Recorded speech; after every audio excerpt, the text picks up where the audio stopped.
Hello everybody, I'm going to do a desktop review on this Klein Tools punch down multi-bit screwdriver. This is item number VDV001-081. This was purchased at Home Depot for $22.97 plus tax. I purchased this because I'm doing some network cabling in my house and I needed to punch down some keystone jacks.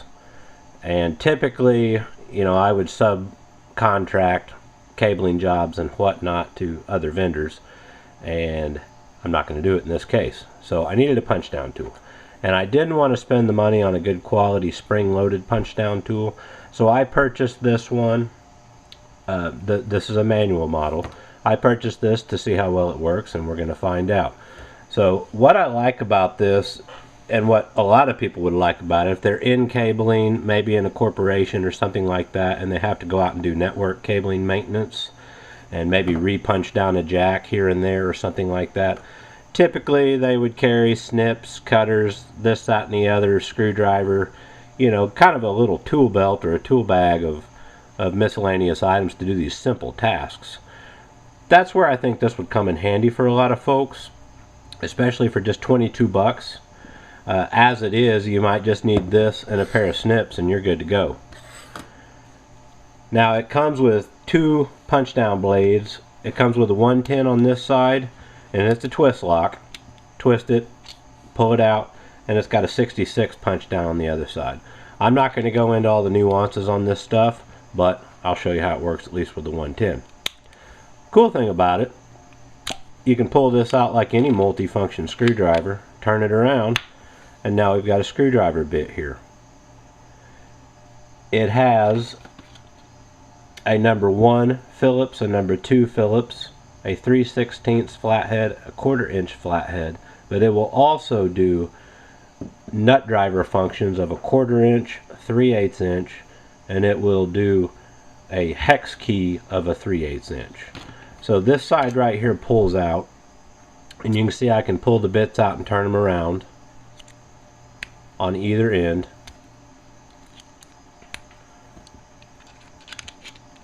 Stick them in, and there you go. Pretty neat little tool there.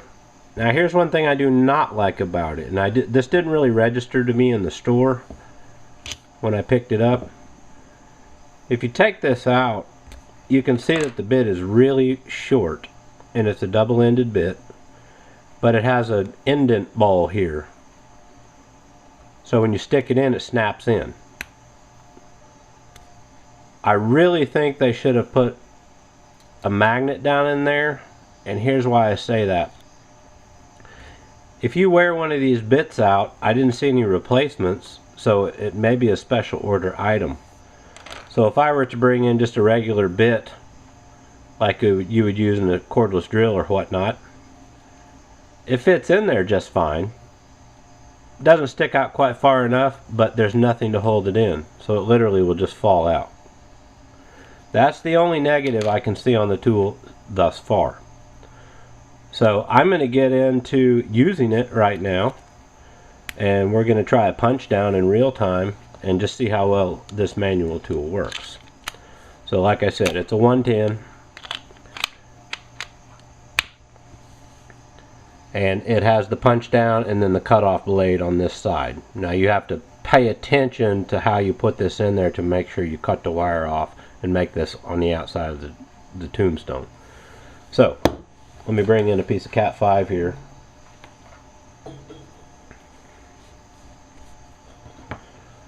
And I'm just going to strip a section back.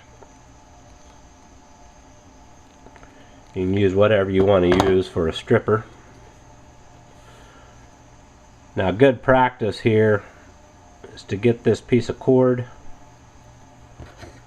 Sometimes you can just pull it back down the sheathing, but I'm just going to take a pair of snips and just cut a little slot right there, and then I'll pull this back. So you can see I've just undone that. Reason I did that is the shielding on these wires, the sheathing is so thin it's easy to nick the wires. So what I'm going to do right now is cut off the excess wires. It's just good practice.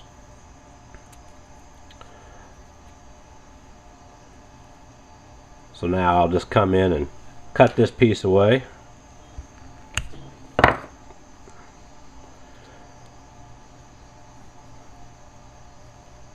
Expand out my pairs. Now you can expand these out by hand and untwist them, or you can use what you just cut off. And I just kind of like to flick it with my nail to spread it out just a little bit, and then just go in there with this piece and just wind around it, and it'll unwind those wires. I kind of messed that one up, but do this one here. You can just take that piece of sheathing, stick it right in there, and just wheel it around, and it'll unwind them. Or you can get in there with your nail,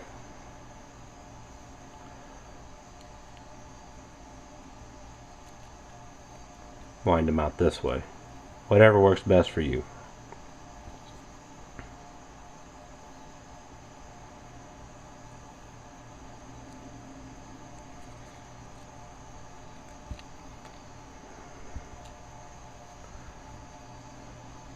Alright. So now we've got all the wires spread out here. And I'll bring in the tombstone. I'm not really going to get into the color coding and the pinouts and all that jazz. I'm going to use B for this. So I'm going to stick this in about a 1/4 inch into the jack or so, and I'm just going to start laying my wires down in where they go and just sticking them down in there just a little bit with my fingernail.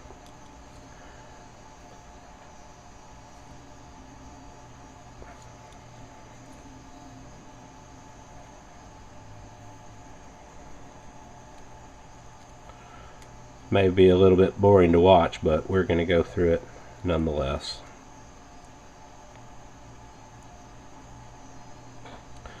Some people will stick them in one side like this and then punch it down.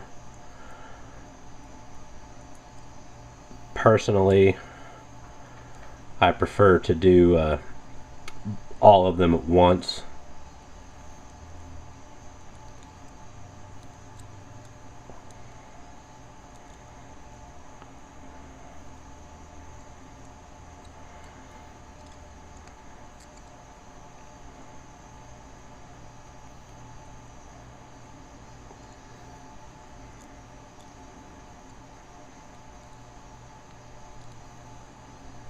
Alright, so I have all the wires in there now.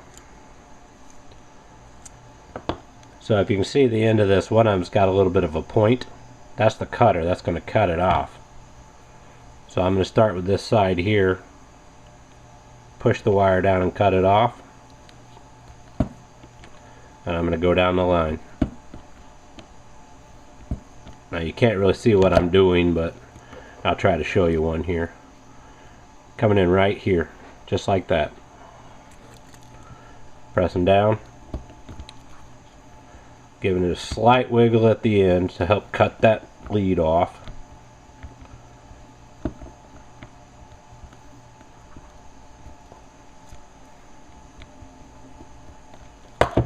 Anything that's still there, just give it a little wiggle. Come right off. There you go. It's punched down. Now you can put your dust cap on. There you go. Terminated tombstone jack. That seemed to work really well for a manual tool. So if somebody's looking for something to carry around and not have to take a lot of tools to do it, I could have done the whole job there with just 2 tools. Let's say a repin out and a wall jack where it's got a bad connection or something like that. The only thing, like I said, that I'm a little bit disappointed with is these appear to be proprietary bits. So you can't just grab anything off the shelf. But aside from that, it seems to work really well for a manual tool. Hope this helps. Thanks for watching and good luck.